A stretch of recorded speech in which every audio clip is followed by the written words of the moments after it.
श्रियकान्ताय कल्याणनिधये निधयेतिना श्रीवेङ्कटनिवासाय श्रीनिवासाय मङ्गलम् लक्ष्मी सविभ्रमालोकसुभुविभ्रमचक्षुषे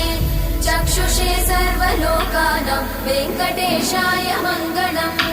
श्रीवेङ्कटाद्रिशृङ्गाग्रमङ्गलाभरणाङ्गये मङ्गलानां निवासाय श्रीनिवासाय मङ्गलम् सर्वावयव सौन्दर्य सम्पदा सर्वचेतसां सदा सम्मोहनायास्तु वेङ्कटेशाय मङ्गलम्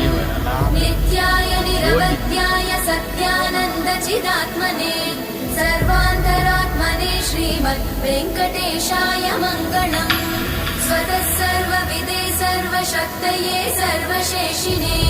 सुलभाय सुशीलाय वेङ्कटेशाय मङ्गलम्।